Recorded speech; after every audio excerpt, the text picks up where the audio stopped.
We're now going to discuss some alternative dispute resolution tools, some very practical ADR tools that you can use in resolving disputes. And specifically, we're going to look at these 4 tools.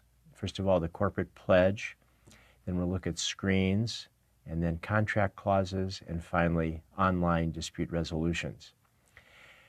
The corporate pledge is a pledge that you can adopt, or your company can adopt, as a matter of corporate policy.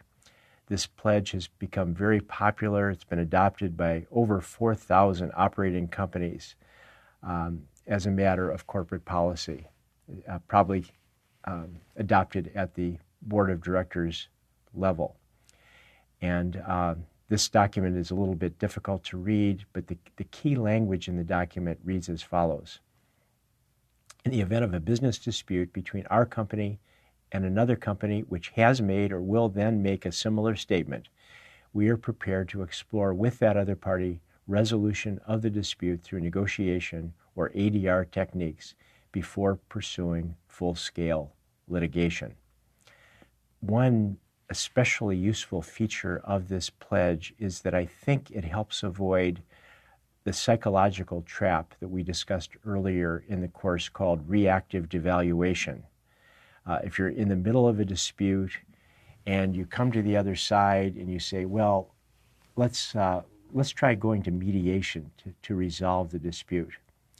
Your proposal might be devalued by the other side simply because you're making it, and they might view this as a sign of weakness. But instead, if you go to the other side and say, look, this is our long-established corporate policy. Our board of directors has adopted this pledge as a matter of policy. Will you consider also adopting a similar approach so that we can proceed to mediation? Then I think your proposal will carry more weight and perhaps avoid the reactive devaluation trap. So let's take a look at screens. Screens are basically a list of questions designed for people in business, non-lawyers, and based on the answers to those questions, the screen will advise you, for example, whether to use a binding ADR process or a non-binding process. Now, quick question. You should be able to answer this by now in the course. What do we mean by binding processes, and what do we mean by non-binding processes? Hit pause or just take a second to write down your answer. What is a binding process and what is a non-binding process? The non-binding processes are negotiation and mediation. When you enter into those processes, you're not bound to anything, as opposed to litigation and arbitration, which are binding processes. So basically, the way screens are used, you first of all will answer these questions, and then the screen will advise you to use either the binding process or the non-binding process. And if it advises you to use a binding process, then you use another screen that will advise you whether to use litigation or arbitration. So, very useful tool for managers. Contract clauses are very important. And in determining whether to use an ADR clause, there are 2 basic scenarios. The first scenario is where you include the clause in a business contract. And I've never seen empirical studies, but I think that this by far is the most common use of ADR contract clauses. The second possibility is not to include the clause in a contract and wait until a dispute arises.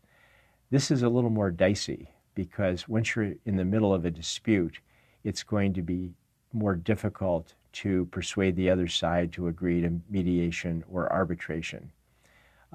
So it's better, I think, to bake it into the original business contract. And there are a variety of clauses that you can use. You can find these easily on the internet. One possibility is to simply state in the contract, we agree to go to mediation in the event of a contract dispute. Second possibility is simply we agree to go to arbitration. But then you can have an escalation clause where basically you say, we agree to go to mediation first, and if the mediation fails, then we will move to arbitration. Or you can have a three-part escalation clause. We're going to start with negotiation. If that fails, we'll move to mediation, and if that fails, then we will move to arbitration. So lots of possibilities, and again, you can find many examples on the internet. Finally, there's increasing use of online negotiation and dispute resolution. There's been a pile of research on whether using online resolution is effective or not. I've got a huge stack of research studies. I've tried to summarize the pros and cons of using online negotiation and dispute resolution. And you can see here some of the basic conclusions, a lot of reasons on the left-hand side to use online negotiation and dispute resolution, a lot of reasons on the right-hand side not to use it. I think these are fairly self-explanatory, but I think the bottom line on the right-hand side is that online negotiation and dispute resolution is less effective. However, the bottom line on the left-hand side is it's cheaper and more convenient. It's a lot cheaper to use online than flying to various locations and having face-to-face meetings. One compromise that you might consider is that one of the reasons why online negotiations are not as effective is that it's more difficult to build rapport. That's the very first item under con, hard to build rapport. Earlier in the course, we emphasized how important it is to try to get to know the other side before you dive into the details of a deal. So one possibility to think about is there some way that you can develop rapport at the beginning of a negotiation, especially through the use of a face-to-face meeting, and then you can move to the online negotiation and dispute resolution after developing a relationship with the other side. Here are some examples of online dispute resolution. Some of these involve everyday situations. Landlord bills me and my roommates for damages we didn't cause, broken window, broken screen. We live in a bad neighborhood.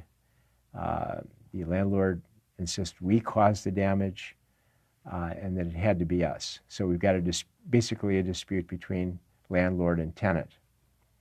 Another online dispute is a little more exotic. Person wants a Harley Davidson tattoo on his left bicep. Problem is the tattoo artist misspelled Harley Davidson. According to this person, in filing this complaint, this is a permanent typo. I either take a belt sander to my arm, wear long sleeve shirts for the rest of my life, or this person has to pay to have the thing lasered off now. So that's the tattoo dispute. And then some of these disputes are fairly romantic. Here's an example. For the last year, my boyfriend of 3 years and I have been having sex using only the pill for contraception. I want him to pay half the cost. He refuses. I'm asking the jury to resolve this before it becomes ugly. We agreed to let you decide. I'm suing him for $11.75 per month for as long as we are sexually active. So examples of online dispute resolution. And that concludes our look at ADR tools.